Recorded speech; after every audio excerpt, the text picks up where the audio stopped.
Hi, can you give me a ride to the...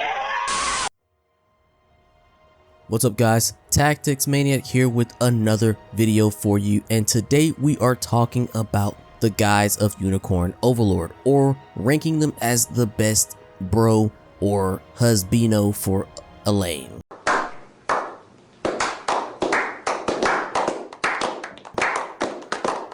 Alright, keep your excitement in check please, because we are about to kick off this sausage fest, starting with our brown skinned brother Auin. Auin is a very good start since we recruit him pretty early in the game, so it gives you plenty of time to appreciate him as a character and as a unit, since he is a pretty big heavy hitter. Plus he calls you boss, letting you know that he acknowledges Elaine's strength and leadership. Overall, I think he's just a reliable guy and has a very honest personality. And with that, we're off to a pretty strong start, putting him in the brother from another mother stat. Next we've got Fedia, who kinda suffers from the same problem as Aramis from my previous tier list of the females, which is a pretty good video by the way, so check that out if you haven't already. But anyway, you get him late in the game if you choose to play normally, and by then you kinda got the squad set up the way you want, but he does come with his own unique class, being the feather shields, which is capable of reflecting magic attacks, which is pretty good in the game. But overall though guys, I would say he's pretty weak. Now Clive is your first real cavalry if you don't count Joseph, and I'm not going to lie, Clive is pretty damn good. Early game, he can mow down infantry units and move around the map very quickly. The only drawback to Clive is his devotion to his homeland, where he wishes to return to after the war to oversee the land of his people, which, you know, I can respect. Either way, I still think he is a pretty good character. Now Gaml I don't really have much to say about. I think the werewolf class is pretty strong. I didn't use them much in my blind playthrough, but overall they are strong units if you compare them with like a follow-up squad or a pursuit squad. Elaine thinks of the guy as sort of like a pet dog though, but Gaml was playing the tsundere trope, acting like he didn't really like the idea of that, but was oddly satisfied, according to their report together, and liked the compliment. So I'd say he's pretty chill. Now Bruno is another guy who isn't very good at expressing himself, but the beefy boy still has a pretty tender side to him, since in one of the reports with Sharon, after she mistakes my man as like a squishy stone to sit her backside on, he asks her to heal a stray cat he was helping, but against enemy units, my man is anything but tender, instead choosing to tenderize his enemies with a well-placed axe swing. So overall, I'd say he's also pretty chill. I really didn't have much use for Bryce, but he chooses to trust in Elaine and give him support on becoming king, so that's saying something I guess, so pretty weak. Calm acknowledges that Elaine is a diligent man and approves of Elaine being with Melisandre, which she is a S tier character by the way, so I would say that is a true bro moment to me. Next we've got Aramis, who is a unique case since he is a really good unit and deals with issues of guilt about the long-standing strife between their countries in the past. But Elaine tells him that he still wishes to treat him like he would any other close friend, despite the bad blood between their countries, marking the beginning of some true brotherhood there. Now Ouch gives off little brother vibes to me, since he is always seeking validation and approval from the people he cares for. Elaine tells him how useful he can be to him and chooses to put him in charge of guiding other magic users in the army and all things related to magic. This makes Ouch feel needed and wants to be useful for Elaine's sake as well, which can make him lash out when things don't really go his way, and Elaine steps in to be there to put his head back on straight. And honestly, I'd say that's a pretty bro moment. Next we've got Bertrand, who is a big man with a big heart.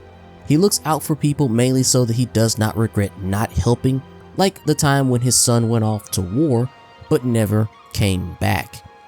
And I think that's a true bro thing there, so I'd give him the pretty chill stat. Alright, next we've got, wait. Hi, can you give me a ride to the...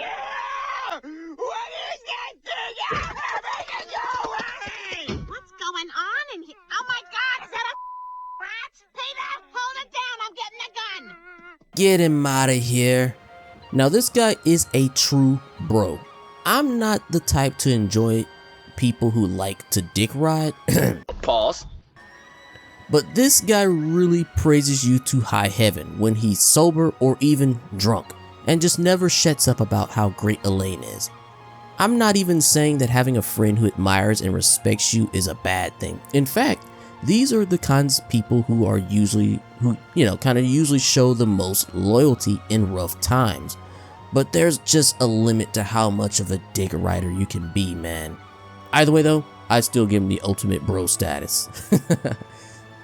And once again guys, only 3 people can be in the ultimate tier, and we still got some strong contenders coming up, but Gaml is not one of them. Yeah, it's great that if you spare his life, he turns over a new leaf and devotes himself to helping you out for his sister and Celeste's sake, but I'm sorry. If there's one thing worse than a liar, is a thief, and you never know when they may return to their old ways again. So, weak sauce. Now Glester is kind of a dull guy to me. Great unit class, but I'm not too big on units that like to siphon their own HP to do damage. Plus, he wishes to continue helping out in the desert with the desert folk and dragon holds. So, very admirable, but not really bro material for me. So, pretty weak. Now Holdrick, being a member of the Royal Guard of Cornea, played a huge role in Elaine's upbringing just as much as Joseph. It's like having that uncle around when your dad has to step out for some royal business. So he definitely gets the brother from another mother status. Now Ithlion, the edgelord that he is the guardsman to Rosalinda. So I mean, his duty is basically to protect Rosalinda. But he's still cool, I guess, so pretty chill. Next we've got Jeremy, who is a guy that, I don't know, he does things his own way, so he would be, I don't know, sort of hard to place your faith too much in. So I'd say he's kind of weak as well. Now Jeremiah, man, this guy, I forgot. He is so forgettable that I literally forgot what unit class he was at first until I went back and looked him up. So absolutely soft, bruh, soft. Next we've got Lennon Logis. Now, as I said about most elves, I love their design, and again, they are probably my favorite race in the game, and you get him pretty early as well. He has a strong sense of duty, and yeah, I mean, there's really not much for me to really say about the guy. I think he's pretty chilled, actually. Now, Joseph is a very good design Jagan. Put him in any squad in the early game alongside some weaker units and let him carry them on his back like he did Elaine when he was still just a little boy. This man has been putting in so much work even before we get a chance to play as the main character, by raising Elaine into the absolute beast that he is. I mean, what can I say? Sure, he may fall off late game if you don't keep him up, but his job is pretty much done at this point. He just has to sit back and enjoy the fruits of his hard work. I truly believe it would be a disservice though to put this character in the ultimate tier or any other tier in this list. And that is why I think he deserves his very own tier. The Father of the Year tier, in fact. Now, even though I don't think no one can top that, let's continue with Magellan, who is a bit rough around the edges, but he is a man of his word. It's sort of a custom in the desert where it's like, you scratch my back, I scratch yours. So overall, I think he's a pretty good fella if you ask me. Pretty chill. Mandarin, this guy seems a bit more decent than Gaml, maybe just because of his design, but regardless, they both get the same treatment from me, I'm afraid, so weak sauce as well. Next we got Morad, and he's a kind of a strange one for me. I do think he is a good character, but other than his relationship with Unifi and Ramona, I had a hard time coming up with something to say about him. That doesn't make him any less of a character, but his reports are few and far between, and the few interactions he has are pleasant, but nothing really noteworthy either. Overall, I think he's just pretty chilled though. Now Morden is an old man and a drunk, but can fix bridges, and that's about it. Honestly, I chose Kitra to fix the bridges 100% of the time because I just found her more interesting than Morden, which is pretty funny because in my waifu tier list, I said she was actually forgettable compared to the other characters, which makes Morden less than forgettable. So yeah. Now, as I was working on this tier list, I noticed that Sonatio was missing, and I think this is supposed to be Nigel, so let's just pretend this is Sonatio. Now, as a unit, he's fantastic with his healing and creating like a zombie team that just won't die. But as a character, he's okay. Great design, but kind of Boring.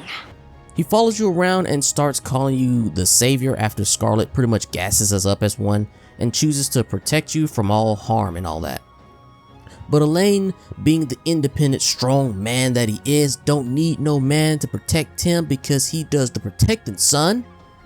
And as a result of being around Elaine, well, he learns what fun is and actually starts growing something, an elusive quality that we call a personality. So overall, I think he's pretty chill. Now, I like Gilbert. He can be sort of hard to incorporate into a squad since his main gimmick is to buff the squads with different abilities. And honestly, I think if there were thoughts of adding like a dancer class to the game before the idea was scrapped by the developers, Gilbert would have made a nice dancer class. Making him a female would have also been a good move as well, since in one of the reports between him and Elaine, he gets bit by like a bug and Elaine goes to suck out the venom from his leg, which us educated people know this method does not help the situation. But anyways, more importantly, this was the most intimate moment I ever saw Elaine have with any other male character in the game, making me think that Gilbert might have been at one point supposed to maybe been female. But that's just a theory. A game theory. Either way, just because of that act of concern alone from Elaine, Gilbert gets that ultimate bro status for me. Much like with Huldrych, being a member of the Royal Guard, Renault's duty is to protect the royal family, but the shame of betraying his people left him distant and a bit aloof. Still love some of his battle quotes though. We strive together. Behold my might. Now Rolf is that guy you definitely want to have if you ever get lost out in the woods or something. Reliable and also very caring enough to the point where sometimes he can't even make up his own mind if given more than one option. But he trusts your decision to make it for him though. So I'd say that's a good brother from another mother status. Our boy Lex. So many people doubted you when the game first released. I was among those critics. But I was proven wrong over and over again. Yes, that's right, because Lex is the ultimate cheerleader.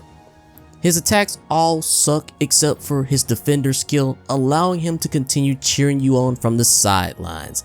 As a character, there's no one else that compares. He is your biggest fan while also being your main rival.